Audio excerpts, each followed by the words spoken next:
ارکان اسلام کتنے ہیں؟ 5۔ کون کون سے؟ کلمہ طیبہ، نماز، روزہ، زکوٰۃ، حج۔ شاباش۔ غسل کے فرائض کتنے ہیں؟ 3۔ کون کون سے؟ منہ بر کلی کرنا، ناک کی نرم ہڈی تک پانی پہنچانا، پورے جسم پر اتنا پانی پہنچانا کہ ایک بال برابر جگہ خشک نہ رہے۔ شاباش۔ وضو کے فرائض کتنے ہیں؟ 4۔ کون کون سے؟ کمل چہرہ دھونا، کونیوں سمیت ہاتھ دھونا، چوتھائی سر کا مسح کرنا، ٹخنوں سمیت پاؤں دھونا۔ شاباش۔ تیمم کے فرائض کتنے ہیں؟ 3۔ کون کون سے؟ نیت کرنا، دونوں ہاتھ مٹی پر مار کر منہ پر پھیرنا، دونوں ہاتھ مٹی پر مار کر دونوں ہاتھوں کو کونیوں سمیت ملنا۔ شاباش۔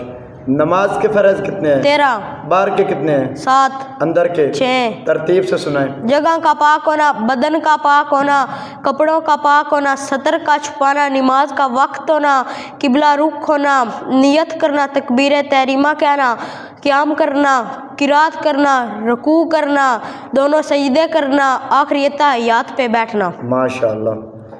سورۃ الفلق کا خلاصہ سنائیں۔ سورۃ الفلق میں اللہ تعالیٰ نے اپنی ایک صفت بیان فرما کر 4 چیزوں کے شر سے پناہ مانگنے کا حکم دیا ہے۔ نمبر 1 مخلوق کے شر سے، نمبر 2 اندھیرے کے شر سے، نمبر 3 پھونکے مارنے والیوں کے شر سے جو کہ جادو اور ٹونے کرتی ہیں، نمبر 4 حاسد کے شر سے۔ ماشاءاللہ۔ نماز جنازہ کے فرائض کتنے ہیں؟ 2۔ کون کون سے؟ 4 تکبیریں کہنا، قیام کرنا۔ شاباش۔ نماز جنازہ کی سنتیں کتنی ہیں؟ 3۔ کون کون سی؟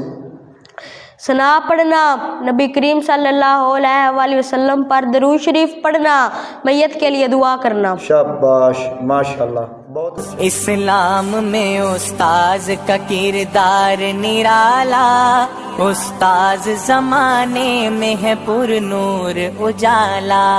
اسلام میں استاذ کا کردار نرالا، استاذ زمانے میں ہے پر نور اجالا۔